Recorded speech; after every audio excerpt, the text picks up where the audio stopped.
Have you ever wondered what it's like to actually do the impossible? Well, on today's show, we're going to talk about what it takes to achieve anything that you think is impossible. Let's do it. Your mind is a beautiful thing, but if left unattended, it can get ugly real quick. If you're not constantly curating the content your mind consumes on a daily basis, then your surroundings will dictate your daily thoughts, habits, behaviors, and actions. This show has only one goal: to leave your mind more beautiful than it was when you arrived. Welcome to the Beautiful Mind Show.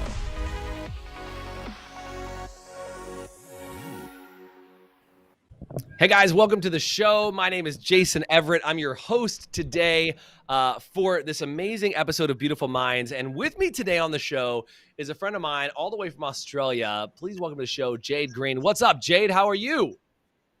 I am amazing and absolutely stoked to be here. Well, I'm super excited to have you. Now, I know you have like this gorgeous, amazing backdrop. I mean, I know that half of your life is lived at the beach. And I just want to say, if we hear any boats and jet skis, I just blame it on your gorgeous view. For those of you guys that are listening, audio only. Jade, what part of Australia are you in, just so people know? I am on the lower Gold Coast, Australia. So I'm actually between Surfers Paradise and Byron Bay. This is the beautiful Tweed River mouth and the famous D-Bar surf break. Come on. And I know you're a big surfer, and I know you enjoy it just as much as working hard and building businesses. You enjoy playing very hard, which is what kind of connected us two together as we do a couple of different things in some other business groups together. And I'm really pumped to have you on because of all the people that I've met and interact with. Like, your energy is fun. It's fantastic. Your background is great. I mean, you've helped some amazing sales teams, but I love that your story is literally going from, how do you go from being in a trailer park to thriving and creating this amazing business? I know, sell you out, right? And I'm excited to have you on because you're this amazing mindset coach that works with people to help blow through barriers. And I'm just really looking forward to talking today about how do you go from, achieving what you think is impossible to making it possible. Can we do that today? Yeah, that'd be amazing. I'd love to jam on that.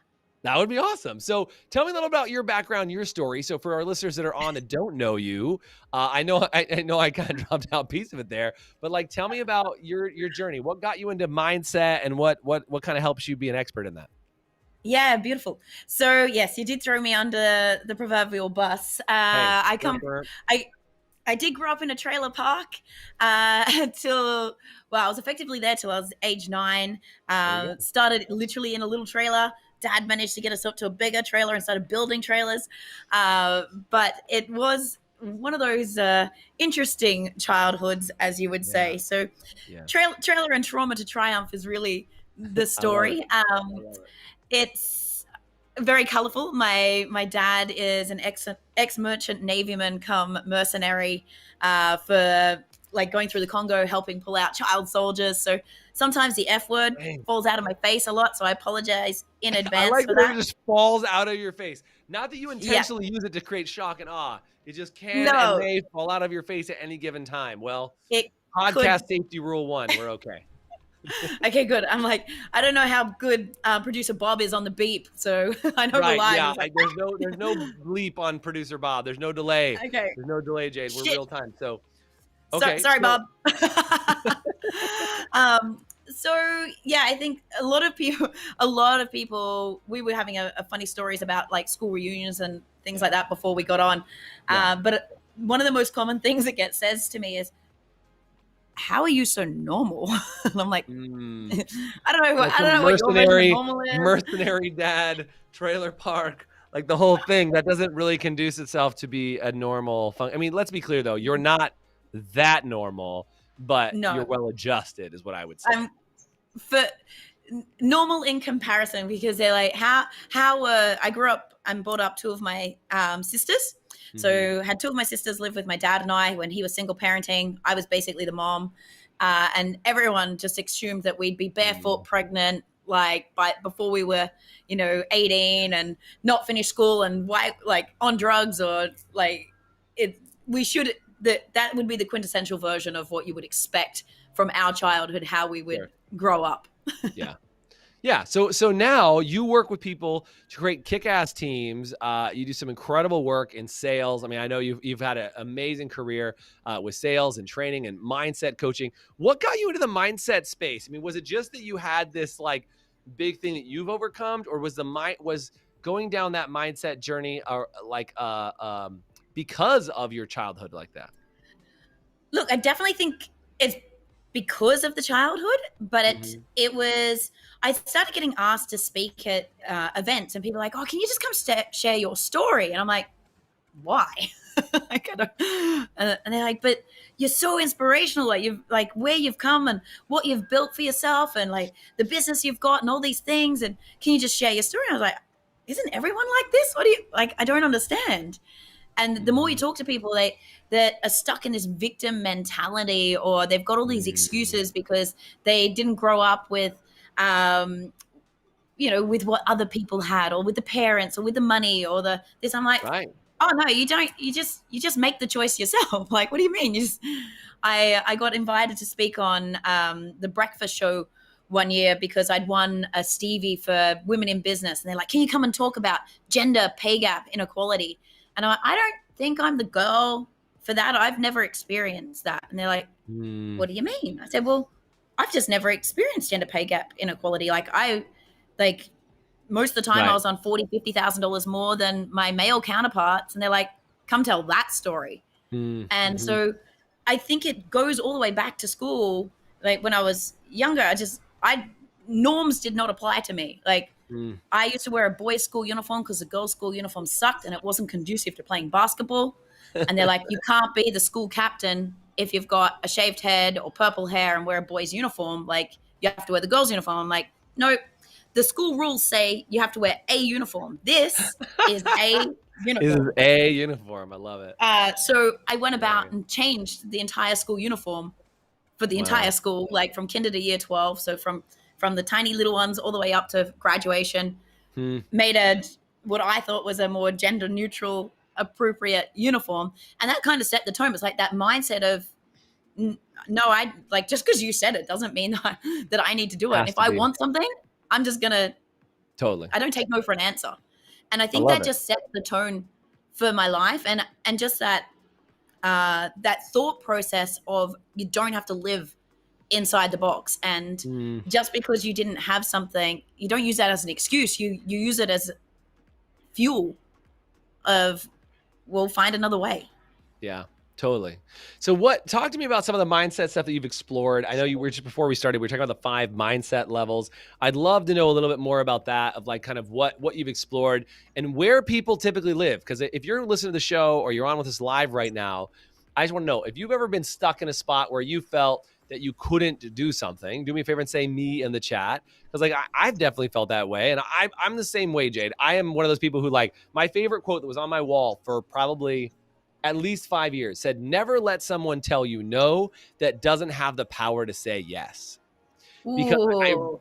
oh, so good. Eleanor Roosevelt quote. I had it on my wall forever and ever and ever because I realized so many people will say no to you, but they actually didn't ever have the power to say yes. And I think I love this idea of you're like, I didn't let people say no. Like no wasn't a real answer. But I think so many people that might be listening or watching or paying attention to this right now have heard no and have stopped. Right. And their Yeah. mindset has tripped them up, or they said, just like you said earlier, I grew up in a trailer. I grew up in a broken home. I grew up in this environment, and therefore I can't. And by the way, I don't really stand on my backstory like that. I mean, I grew up with divorced parents. I grew up. My dad used to. We after my parents got divorced, my dad lived in a trailer for a while. And we lived with my dad. We'd go and visit him and live in the trailer. Like that was part of the deal. I don't talk about that very much, but I think one of those things is people say that's why I can't have what I want is because of my background, but that doesn't seem to apply to you. No. And I've even had, so I have a brother and I have another sister as well. One of my sisters was given up for adoption. And you would think that she would Wow. use that as an excuse. She uses that as fuel. But my brother often hears myself and a couple my other sisters talking. He's like, you guys grew up in the same house, right? And I'm like, yes. He's like, you have different you just look at things differently. Like, Yeah. I know he's considerably younger than us and me. I'm a fair bit older than my other sisters as well. And I think it is the framing that you put on things. And my power quote is, life is a choice. It is what you choose. And your past does not define you, but you can use it to create yourself. So everyone can go through, and this is one of the beautiful things I learn about with mindset is, you and I could be in a car crash, the same car crash, right? And you can't ever get in a car again. Like, we have it's near death. Yeah. It's pretty traumatic. The thing flips over and you're like, I can't get in a fucking car anymore. And I'm like, whew, gee, that was a close one. Aren't we lucky? Right? Exactly the same experience. It's just the lens we put over it. Right. Now, some people have this thought process that your brain's just wired to look at things a certain way, and you're predispositioned to see it that way, and that's just how you are. I think that's bullshit. I think that's complete bullshit. I think that you can one day wake up and go, do you know what? I used to think like that, and it doesn't serve me, and I don't want to be that person anymore. And I'm just going to choose to try and think different thoughts. And my journey, I suppose, with your question about how did I get into the mindset stuff. Yeah. I think I always had the pre-programming. Like, I was always balls to the wall or nothing at all. I had to grow up literally fighting.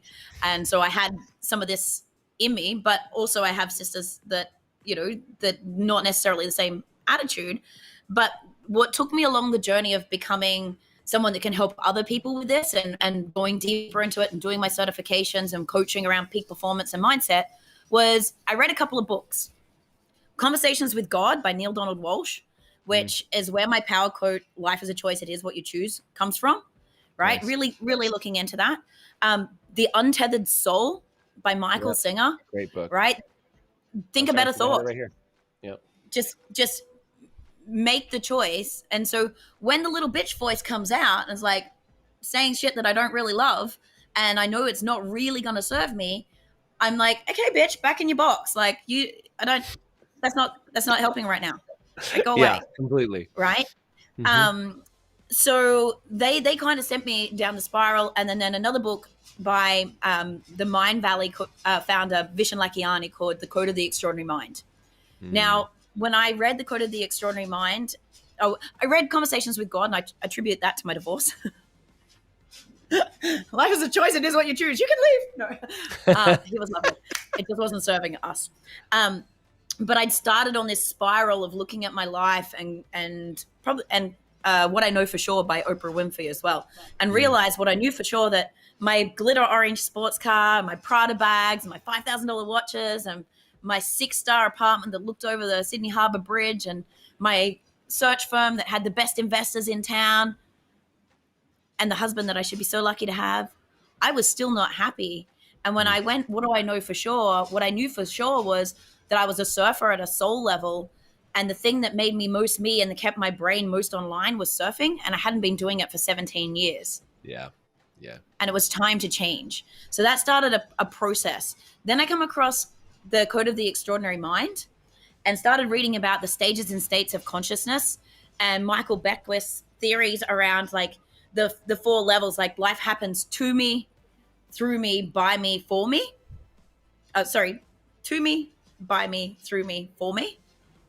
And really going, wait, where am I sitting right now? Like, I'd started to question everything. My business was a challenge. I wasn't loving where I was at. I had a sister that was struggling, and I was like, everyone looking outside is like, how are you actually keeping it together? I'm like, I don't think I'm fucking keeping it together at all. Like, snot pouring out of my face, like crying, sleeping 2 hours a night, like not in a great space, right? But I read that book and I'm like, The Awakening.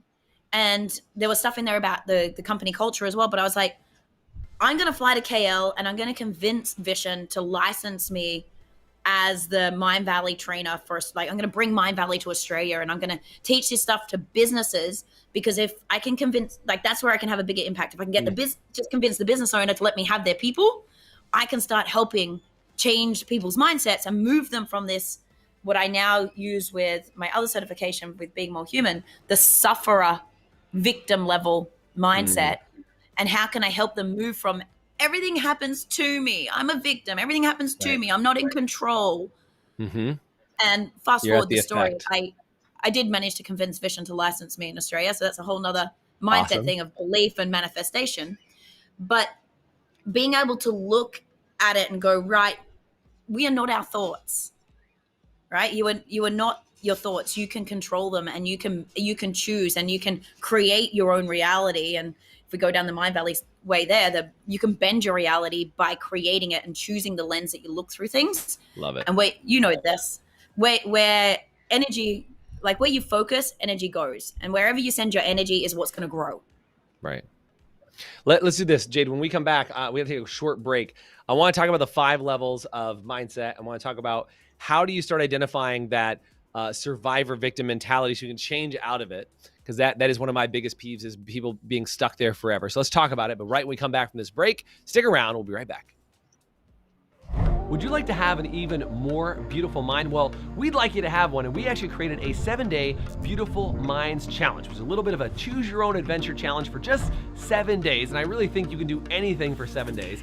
It's definitely not easy, but it will be simple for you to get access to it. All you have to do is comment anywhere on this video or send me a message on social media that says 7-day, and I'll send you immediate access to not only our Beautiful Minds Facebook group, but also our Beautiful Minds Challenge, where you can go through 3 different areas: your mental health, your emotional health, and your physical health, and get challenges in each of those areas that'll help you get a handle on each of those areas inside your life to give you more control over what you want to do every single day. So do me a favor, comment 7-day or send me a message on any social media, and I'll make sure I give you access to our exclusive community group as well as access to the challenge. Thanks so much, and now back to the show.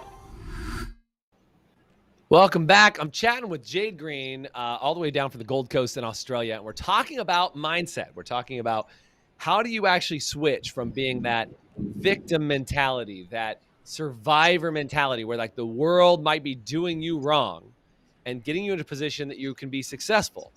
And not only has Jade been some pretty interesting, trials, tribulations, and some trauma, but has moved into a spot where now she's thriving, succeeding, helping others do the same. So Jade, let's talk about this. How do you, is there a process to go from, being a victim mentality to getting out of that? How do you do that?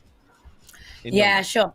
So often it takes someone to throw your bone, right? Maybe leave your book, give you a book, give you some sort of mental shift, right? Give you some mental shift, right? But you can lead a horse to water. Sure. But the person needs to choose. And I had this conversation with someone the other day. I'm like, there's always drama. You're always suffering. Just make a fucking better choice. Just choose to do something about it. What have you got to lose? Yeah. Honestly, they're like, oh, I'm down in this. What have you got to lose by trying to think about a thought? Something. Yeah. What have you got to lose by reading a book? If you're suffering already and you're miserable, reading a book's not going to hurt you anymore, right? Just give this a go. So literally just starting small, starting with pushing yourself to do a daily gratitude practice. It's really hard to be miserable when you're sitting in gratitude. Yeah. Right. And if we look at I was talking to you before about the art of achieving the impossible and the art of the impossible. And one of the key things, if we look at any business leader, anyone that's achieved any greatness, anyone that has achieved any level of impossible, they have a gratitude practice. Whether it's a formalized one or when you ask them, they're like, oh, I'm just super grateful for what I had. And when you sit in that, it elevates your mindset, but it just changes your perspective. There is my poor partner, he broke his ankle and he was not super happy. Well, he was happy to watch us surf, but he was pretty down that he couldn't surf. And it's like, dude, Bethany Hamilton's got no arm and she's doing airs. You'll be fine. It's a setback, but you're gonna be okay. And when he was like, oh yeah, fuck. Just be grateful that this is a short-term problem. This is an 8-week problem. She has no arm. So if you can always find, even when you're in the shittest of shit, there is always someone, unfortunately, in a worse situation to you. So you can always go, you know what? Like everyone's like, aren't you bummed that you're not a global speaker anymore and you don't get paid to fly to Bali and Costa Rica and live on the world surf spots? And I'm like, no, not so much. Yeah. But I think there's this idea, right? And we live in this Instagram culture of like comparing ourselves to others. And I reel. think, you know, like it's one of those things that I think is really interesting, because what we're actually saying is we do want you to, if you're in a, you know, comparing yourself to somebody ahead of you can get you bummed out. But comparing yourself, it sounds like you're saying comparing yourself to somebody behind you, and it might be a weird way to say that, but just by saying like, how do you go out and serve? Like, I know my wife and I, you know, we went to Tanzania, Africa, and we helped out with some orphans, and we did. What's that? Awesome, Tanzanite. Nice. We brought back some Tanzanite, and the idea is like when we went there, and you are around people in a third world country, you realize, holy crap, like I don't have to walk buckets of water 7 miles to get to my house so I can have clean water every day. I think I should be grateful for what I have. And I don't mean it as like you should look down on people or look at people behind you and go, look at how far ahead of you I am. But I think you look at it and you get to say, you know what? If I was standing there, I'd be grateful for everything that I have. The problem is we often look so far ahead in this Instagram world, like comparing ourselves to the whatever celebrity of the day that you're trying to compare yourself to. You're looking far ahead and you're not comparing yourself to what you've come from. You're only comparing yourself to what you don't have. So that's a really cool thing about for mindset as well, and for motivation, is being able to look at your momentum and look at milestones of and literally look at how far you've come. Look at like even slight shifts in how you feel each day. So if you're really in a victim mentality, a sufferer, or like survivor mentality right now, and every day you wake up and it's a fucking grind, or you just feel like shit, every day that you can wake up feeling a little bit more energized, a little bit better, or have a slightly better day is a win.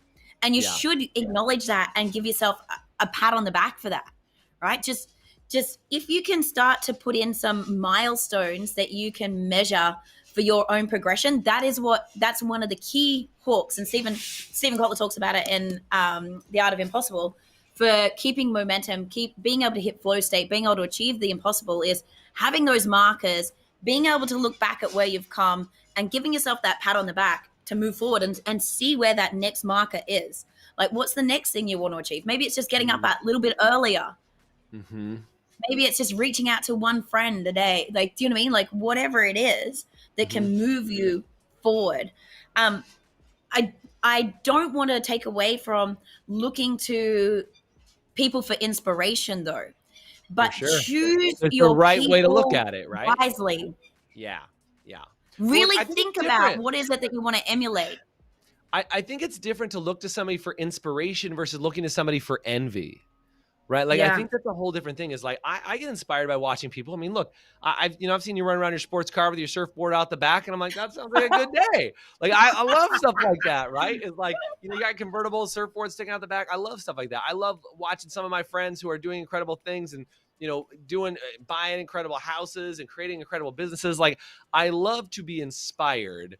I am very cautious of becoming envious or feeling like that puts me in a place where I'm not as successful as I'd like to be. Because I think that's very quickly you get in this spot of like, well, what do they have that I don't have? Or how do I not measure up to their standard? And it's like, you can only measure yourself against yourself, right? That is the only measurement. I asked you about this earlier, but I want to make sure I go back to it because I don't want to leave viewers and audio listeners like hung up here. Are there levels of mindset, Jade? I want to make sure I cover that because I know that you can move up and you can ascend. Can you talk about that for just a minute? There's a few different, I subscribe to a few different methodologies, but I've just done a new certification with the Being More Human Institute. Nice. And because I just really love the studies that Michelle Crawford did around the levels and the way it's described. So there's the sufferer. That's your victim level. Like, they're right at the bottom, right? They're like this.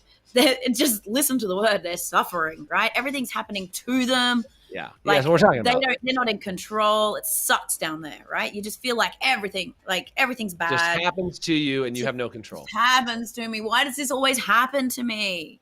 Right? I've got bad luck. Then there's survivor. So survivor is like, the best example of this is someone who has escaped a domestic violence situation, right? So they've got enough courage survived that. Yeah. To take out of it, but they're still kind of in this negative energy. There's still a bit of a poor me. It's still kind of heavy, and there's still excuses, right? And not to say there's not a massive pat on the back for taking that leap, but you can still get stuck there. Yeah. Now, the next level is passenger. Now, because I work with teams, right, and we've done all these studies, unfortunately, 75% of the world's workforce lives in passenger. Now, for me, passenger is the people that are happy with mediocrity. My biggest fear in life is being mediocre. Like, that's my biggest fucking fear. Right? Can you just say that 50 more times? I feel you on that one. These are the people that are on the boat, but they're not rowing. Like, your survivors might have their oars in the water. Your sufferers, they got their oars going backwards. They're like, fuck this shit. Like, why should I paddle? Right? Yeah. But your passengers are just sitting there. They're like, someone take me for a ride. They're your team members that, turn up and do the bare ass minimum every day. They're the ones that are like, oh, you didn't train me. I didn't get enough help.